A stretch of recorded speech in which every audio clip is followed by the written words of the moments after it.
know it's been a long time since I made a video, so I thought I would do a little update video here from Ethiopia and talk about, some things that I've learned since I've been here.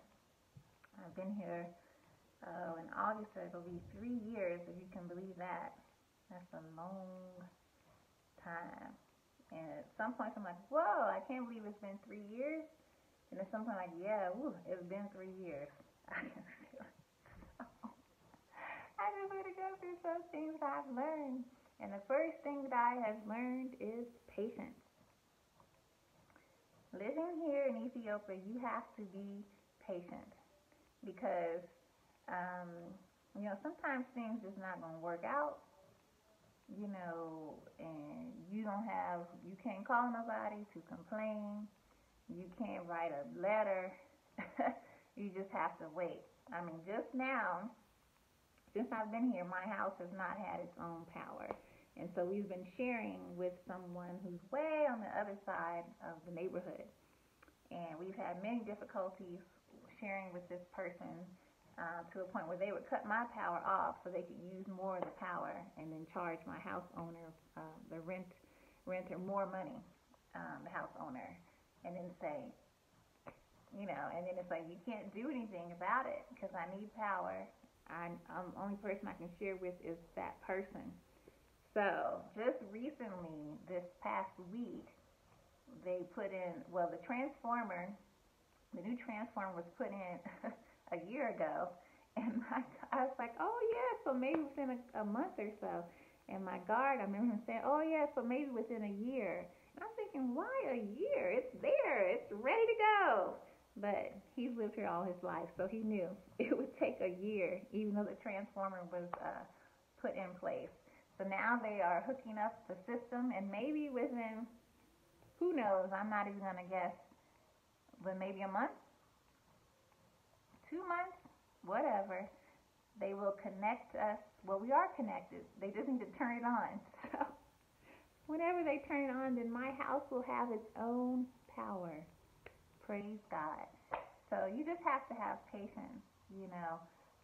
I've had so many instances where I wish I could call someone to complain, to write a note, but there is no one. So you just have to be patient and wait. As much as the power goes off, the internet is turned off, the water runs out, what are you going to do? You just have to be patient. And so it's allowed me to also not procrastinate. So that's number 2. I've learned to be patient, yet I've learned not to procrastinate. So when the power is on, I do everything I possibly can do while that power is on because I don't know when it's going to turn off. When I have lots of water, I make reserve buckets. I have to because I don't know how long I'm going to have water. Maybe it'll run out. I don't know.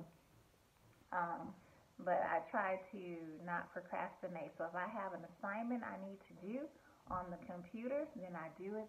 I try to do it as quickly as possible because if in chance I don't have power and it's at night, I can't see anything, especially now with these eyes, and I don't like wearing my glasses, then I can't see anything. So I have to wait for the next day because maybe I need the internet too. I want to look up some images to include into a PowerPoint or look for research some things. I can't do it. So when you have the time, do it now. And that you can use in any part of your life. When you have the time, do it now. Don't put it off because you don't know what the next hour, the next day, the next week will hold, if you even have that. So I've learned to be patient. I've learned not to procrastinate. I've also learned that I'm much stronger than I thought I was. I've never walked so much in my life. And sometimes not by choice because we can't get a taxi because they're full. You may wait for hours, so you need to just start walking if you want to get home. So I've learned that I'm much stronger than I thought I was. I'm especially with washing clothes, lifting these heavy buckets. Now, I don't wash all the time now. I ain't washing all the time. But when I do have to wash, whew, some strong people around here. Strong people, all these things they lifting and carrying and scrubbing and so I started doing that myself. And I was like, wow, look at me. I'm doing something. Woo! Because there's no washing machine. There's no dryer. I mean, trying to wash a giant blanket or comforter in a tub by yourself? Now I wait at least till my guard or someone is around to help me wring it out. Because that thing, my arms be like, they be shaking. I can't do this.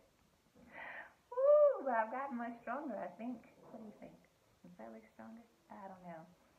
But I've learned I'm much stronger than I thought I was.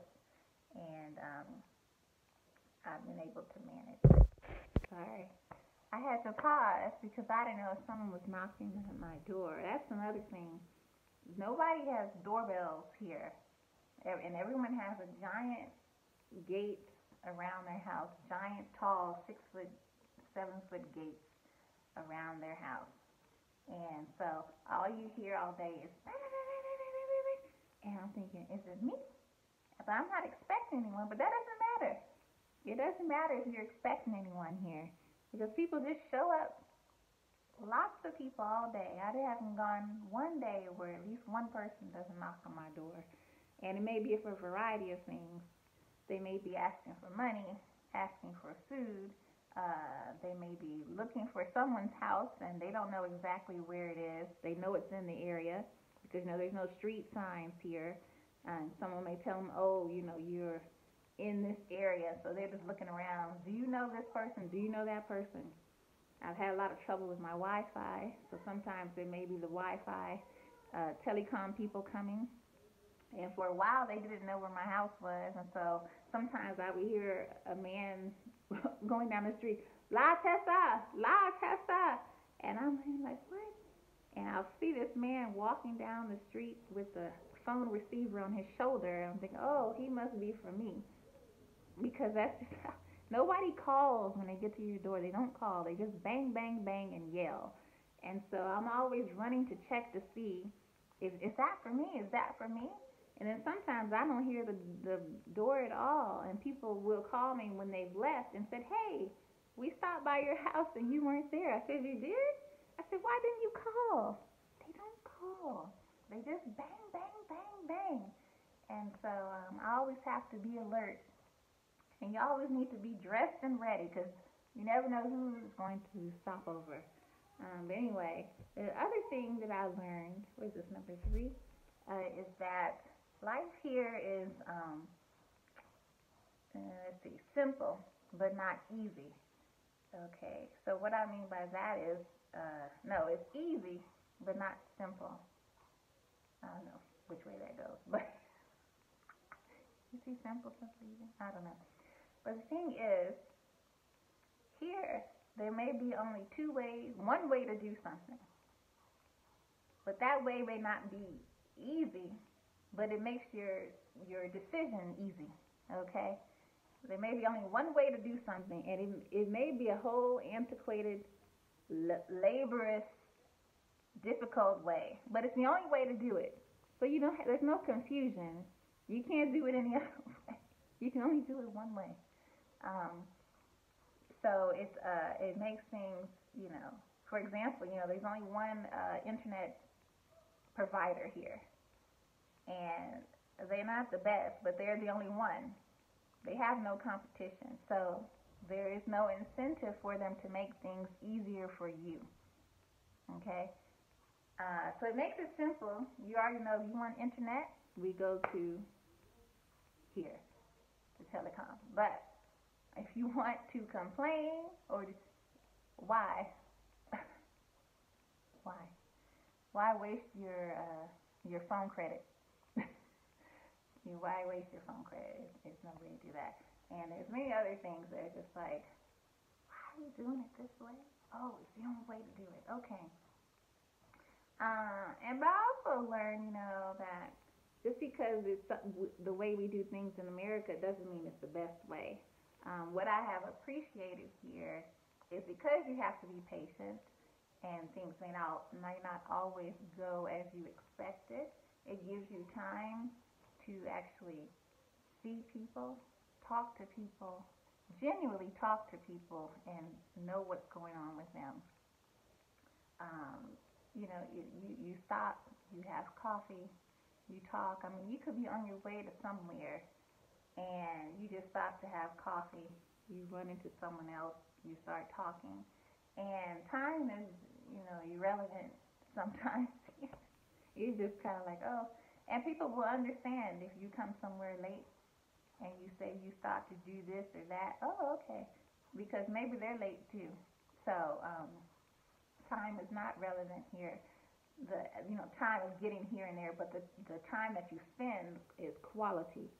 It is quality time where you can talk, brainstorm, talk about the word, pray. There's an abundance of time to do that. So I do appreciate that. I do appreciate that aspect.